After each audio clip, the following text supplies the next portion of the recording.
বিজেপির প্রার্থী তালিকায় অভয়ার মা পানিহাটি কেন্দ্রে তাঁদের প্রতি পূর্ণ শ্রদ্ধা সম্মান জানিয়েও বলছি যে আপনারা যেটা করলেন, যাদের ফাঁদে পা দিলেন, এটা কিন্তু সম্পূর্ণ দ্বিচারিতা হয়ে গেল।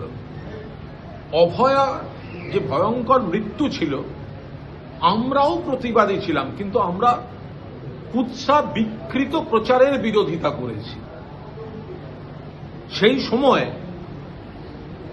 মমতা বন্দ্যোপাধ্যায়ের রাজ্যে কলকাতা পুলিশ 24 ঘন্টার মধ্যে দোষীকে ধরে নিয়েছিল।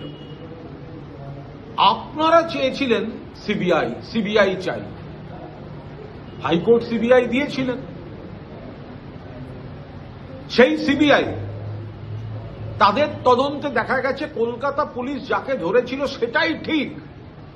এবং ভুলে যাবেন না, এই তদন্তটা 3টি কোর্ট মনিটর করেছেন, ট্রায়াল কোর্ট, হাইকোর্ট এবং সুপ্রিম কোর্ট। আপনারা পরে বলেছেন সিবিআই বিচার দেয়নি। সিবিআই কাদের? সিবিআই বিজেপির। আপনারা প্রধানমন্ত্রী, স্বরাষ্ট্রমন্ত্রীর সঙ্গে দেখা করতে চেয়েছিলেন, 1 মিনিট টাইম দেয়নি আপনাদের, উপেক্ষা করেছে, অপমান করেছে। আর আপনারা এখন সেই বিজেপির প্রার্থী হতে যাচ্ছেন।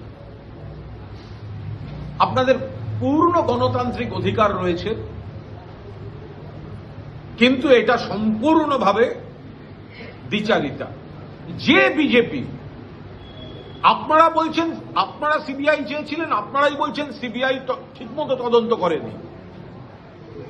আপনারা টাইম চেয়েছিলেন কেন্দ্রীয় স্বরাষ্ট্রমন্ত্রী, প্রধানমন্ত্রী, রাষ্ট্রপতির, আপনাদের টাইম দেয়নি, সময় পর্যন্ত দেয়নি, শোনেনি পর্যন্ত। আমরা তো গোড়া থেকে আপনাদের সঙ্গে ছিলাম। আমরা তো ঘটনার নিন্দা করছি। আর কাদের সঙ্গে যাচ্ছেন? বিজেপি। মেয়ের প্রতি ন্যায় বিচার চাইতে বিজেপি।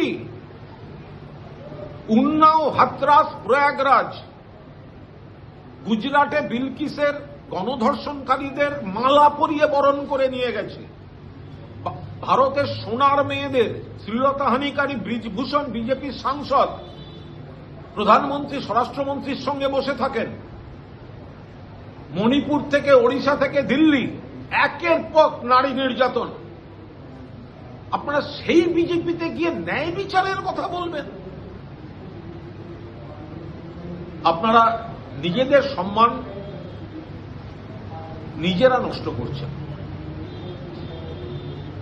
তৃণমূল কংগ্রেস মনে করে অভয়া কাণ্ডে কলকাতা পুলিশ প্রশাসন তৎপরতার সঙ্গে দোষীকে ধরেছে, তারপরে রাম বাম মিলে যে কুৎসিত বিকৃত প্রচার হয়েছে, আমরা শুধু তার বিরোধিতা করেছি। কিন্তু আমরা বারবার বলেছি দোষী যেন সাজা পায়। আমরা মৃত্যুদণ্ড চেয়েছি।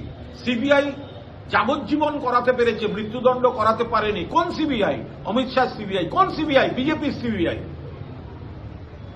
আপনারা কখন কি বলেন? একটা মেয়ে ওইভাবে মারা গেল, মমতা ব্যানার্জি দোষীকে সঙ্গে সঙ্গে অ্যারেস্ট, এবং এই বিচ্ছিন্ন ঘটনাগুলো যেগুলো রাজ্য পুলিশের হাতে থাকে সেগুলো যত তাড়াতাড়ি সম্ভব, সাম্প্রতিক অতীতে দেখা গেছে যত তাড়াতাড়ি সম্ভব তদন্ত শেষ, বিচার শেষ, কারুর ফাঁসি, কারুর যাবজ্জীবনের অর্ডার হয়েছে। আপনারাই বললেন সিবিআই ব্যর্থ, আপনাদের সময় দিল না। কোন অঙ্কে, কিসের জন্য, কি সেই নেপথ্য কাহিনী? আপনারা বিজেপির প্রার্থী হতে গেলেন, এই প্রশ্ন কিন্তু উঠবেই। আপনাদের প্রতি আমাদের পূর্ণ শ্রদ্ধা, সম্মান, সহমর্মিতা ছিল এবং আছে, কিন্তু আপনাদের এই দ্বিচারিতা এবং গোড়ার থেকে যেটা জল্পনা চলছিল যে আপনাদের এই গতিবিধি শেষ হবে গিয়ে বিজেপির মঞ্চে, কার্যত মেয়ের মৃত্যু নিয়ে রাজনীতিটাই করে ফেললেন নিজেরা। আমরা এর আপনাদের কোনো অসম্মানজনক মন্তব্য তৃণমূল কংগ্রেস কখনো করবে না। কিন্তু আপনাদের অবস্থানের সমানে পরিবর্তন বেশ কিছু প্রশ্ন কিন্তু তুলে দিয়ে গেল, যে প্রশ্ন থেকে আপনারা বেরোতে পারবেন না।